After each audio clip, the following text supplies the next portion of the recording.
नमस्कार। यूसीसी को लेकर यह रिपोर्ट तैयार की गई है। उत्तराखंड में यूसीसी को लेकर अंतिम रिपोर्ट तैयार हो चुकी है। जी हाँ, यह रिपोर्ट राज्य सरकार 4 खंडों में प्रकाशित करेगी।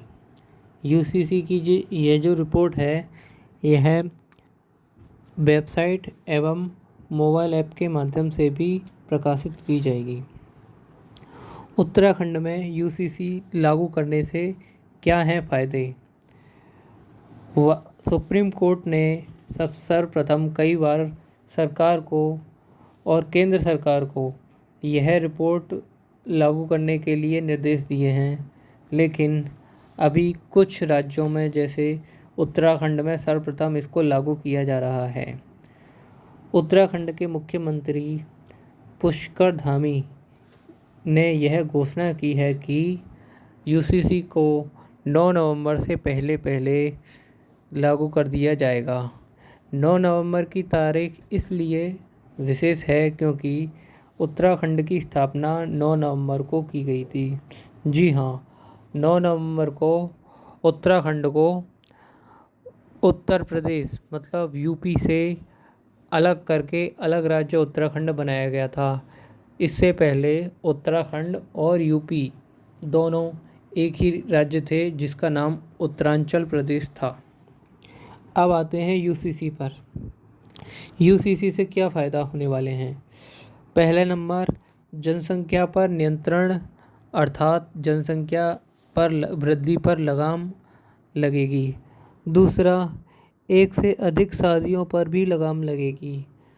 तीसरा, मनचाहे तलाक़ों पर और फ्रॉडगिरी, शादी के नाम पर फ्रॉडगिरी पर भी लगाम लगेगी। महिलाओं को संपत्ति में समान अधिकार मिलेगा। पैतृक और विरासत की जो संपत्ति है उनमें महिलाओं को समान अधिकार मिलेगा। महिला उत्पीड़न पर भी लगाम लगेगा। लिव इन रिलेशन में आजकल जो सिटियों में जो रह रहे हैं कपल, उनको ऊपर भी लगाम लगेगा। लिव इन रिलेशन में रजिस्ट्रेशन करवाना अनिवार्य कर दिया है। हाँ जी, तो उत्तराखंड में राष्ट्रपति ने उत्तराखंड के यूसीसी बिल पर राष्ट्रपति द्रौपदी मुर्मू ने अपनी मंजूरी दे दी है। यूसीसी रिपोर्ट उत्तराखंड के मुख्यमंत्री पुष्कर धामी को सौंपी जाएगी। यह रिपोर्ट 9 नवंबर से पहले लागू करने के लिए मुख्यमंत्री पुष्कर धामी ने घोषणा कर दी है। उत्तराखंड ऐसा करने वाला अर्थात यूसीसी को पूर्णतः लागू करने वाला देश का पहला राज्य होगा। यह रिपोर्ट 800 से 800 पन्ने, लगभग 750 के आसपास पन्ने हैं इसमें, और 400 सेक्शन हैं। इस रिपोर्ट को तैयार करने में विभिन्न धर्मगुरुओं, राजनीतिक दलों और कानूनविदों से सलाह ली गई थी। यूसीसी कमेटी इस रिपोर्ट को मुख्यमंत्री अर्थात उत्तराखंड के मुख्यमंत्री पुष्कर धामी को सौंपेगी। 13 मार्च को यूसीसी अर्थात यूनिफॉर्म सिविल कोड समान नागरिक संहिता बिल को राष्ट्रपति ने मंजूरी दी थी। राष्ट्रपति द्रौपदी मुर्मू ने 13 मार्च को इस बिल को अपनी मंजूरी दी थी, जिसके बाद मुख्यमंत्री उत्तराखंड के मुख्यमंत्री पुष्कर धामी ने राष्ट्रपति द्रौपदी मुर्मू का आभार व्यक्त किया था। उत्तराखंड के सभी नागरिकों को इस बिल से समान अधिकार मिलेंगे।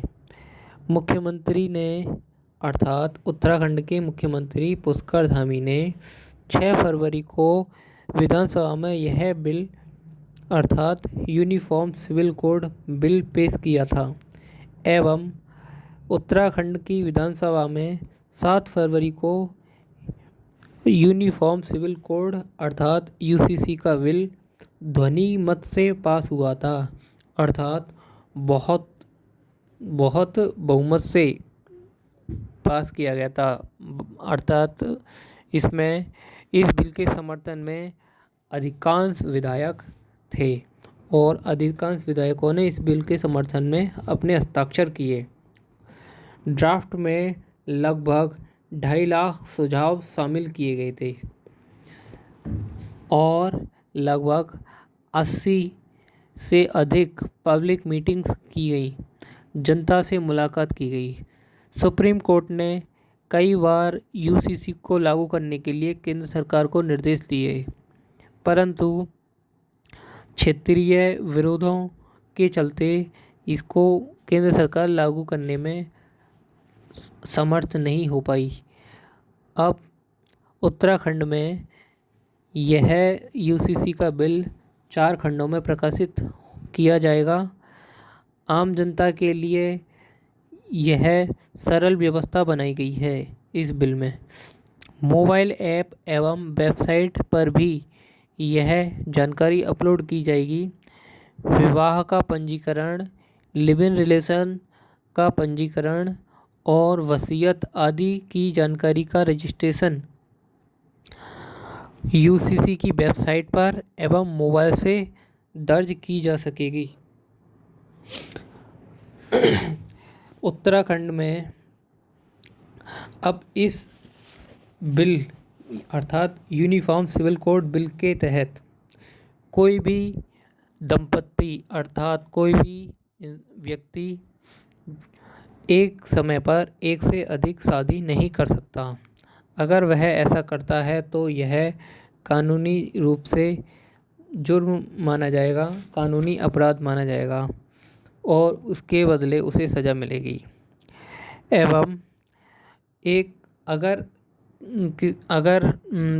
किसी दंपत्ति अर्थात कपल का एक व्यक्ति की डेथ हो जाती है या किसी भी एक व्यक्ति की डेथ या तलाक हो जाता है तो वह उसके बाद ही दूसरी शादी कर सकता है, जिससे सामाजिक रूप से सभ्यता और बढ़ेगी एवं जनसंख्या पर सबसे ज़्यादा नियंत्रण रहेगा।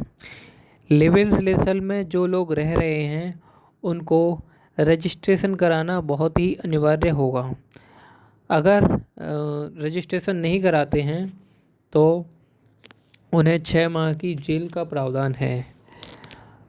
और लेकिन अनुसूचित जनजाति जो उत्तराखंड की है वहाँ के लोगों को इस लिव इन रिलेशनशिप रजिस्ट्रेशन में छूट प्रदान की गई है। दूसरा, इसमें मुख्यमंत्री जो पुष्कर धामी हैं उन्होंने इस रिपोर्ट को 9 नवंबर से पहले लागू करने के लिए घोषणा कर दी है औपचारिक रूप से। एवं भारत के राष्ट्रपति अर्थात द्रौपदी मुर्मू ने इस बिल को मंजूरी दे दी है। असम राज्य जो है वहाँ के मुख्यमंत्री ने भी अनुसूचित जनजाति को इस कानून से मुक्त रखने के लिए अपना विचार व्यक्त किया है। आपको यह बताना है कि यूसीसी को आंशिक रूप से किन किन राज्यों में लागू किया गया है। एवं आप अगर हमारे चैनल पर नए हो तो ऐसी जानकारी पाने के लिए हमारे चैनल को सब्सक्राइब कीजिए और लाइक कीजिए और हो सके तो शेयर कीजिए, जिससे इस तरह की जो भी जानकारी है वह सभी को दी जा सके।